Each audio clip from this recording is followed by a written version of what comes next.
All through the Gospels, we see a God of celebration, a God who throws parties. Sometimes it's even commanded. Now, commanding a party might sound legalistic, but hey, if you are going to be legalistic about something, why not be legalistic about having some fun?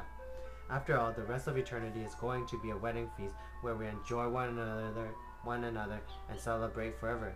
Whenever I walk by the street preachers, I laugh under my breath, picturing just how uncomfortable they are going to be in heaven when everyone else is partying it up.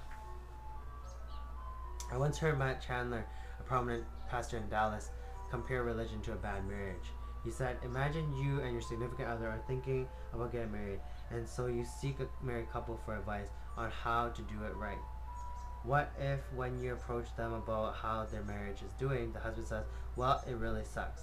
Her cooking is terrible, I haven't loved her in years, but divorce isn't an option, so we are still together. Do you think Alyssa and I would think, aw, that sounds great. I can't wait to have a marriage like that. Of course not. So it is with God.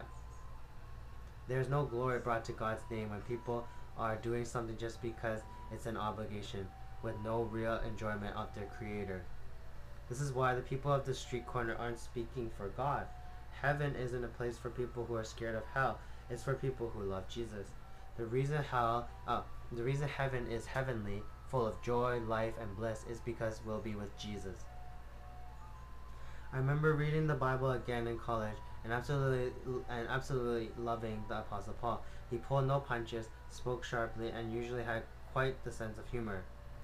The one passage that blew all the others out of the water is in the book of Galatians. Paul wrote this letter to the believers in Galatia who had begun to say Jesus' sacrifice wasn't enough to save and that believers had to add to it to make it effective.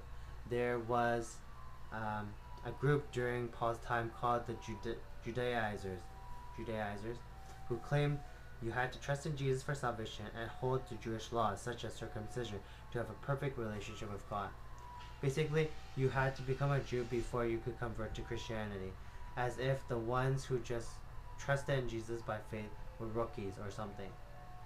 Paul says the Galatians had missed the point. They had fallen away from the purity of the gospel. They had forgotten it's not Jesus plus their good behavior, but Jesus alone. Even in Bible times, Christians were quick to abandon the pure gospel, so we deeply want to contribute to our salvation, to our own salvation, that we become intoxicated by the rules. Neither Jesus nor Paul allows that though. Jesus knew our tendency to emphasize external behavior when the gospel is a matter of transformation and faith in the heart. I think the more focused Christians are on external behavior, the greater the possibility they are trying to make up for what they lack in their hearts. When we have no real transforming power of Jesus in our hearts, we hold up a list of external behaviors so someone can look at us and identify us as Christians. We humans prefer the tangible to the intangible any day. We refer to the flesh to the spirit. Prefer the flesh to the spirit, the law to the heart. The Apostle Paul answers the Galatians by fighting verse after verse to show that we received the Spirit of Jesus by faith as a gift.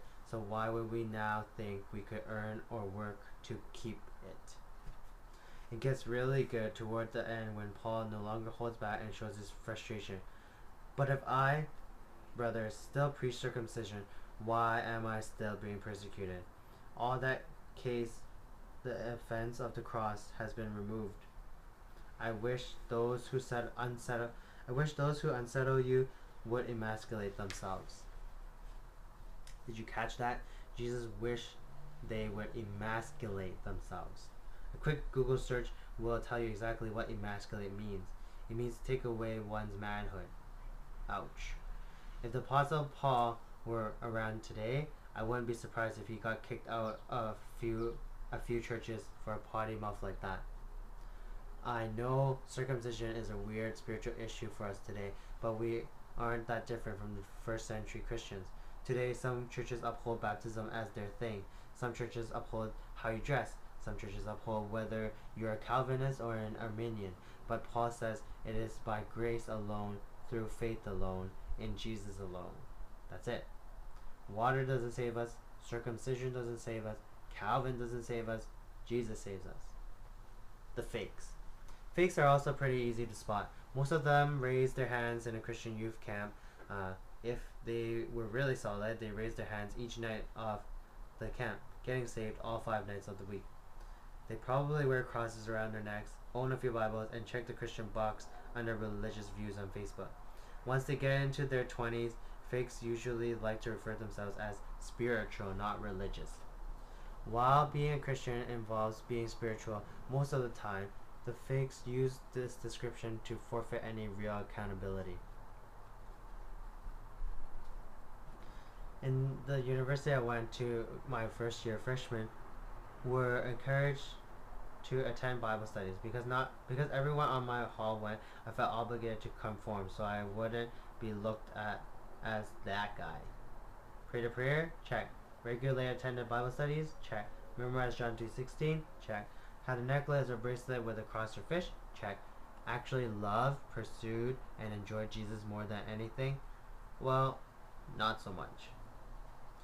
One particular night at Bible study stands out in my mind. It probably hadn't been even 15 minutes after I finished, but I was already down on my bench, down by the beach smoking weed with some friends. My conscience began to accuse me of being a fake and a hypocrite, but I did my best to suppress it. I quickly realized I wasn't the only one. Going to a very conservative Christian college my freshman year, I was highly aware of the fakes. Takes one to know one, right? Most of us on the baseball team would pray after every practice, only to be wrapped around a toilet, throwing up just a few hours later. There were plenty of times we would sit around smoking weed on a Sunday, discussing whether or not we were going to go to the school's chapel the next morning. And here's the thing, we legitimately thought we were Christians.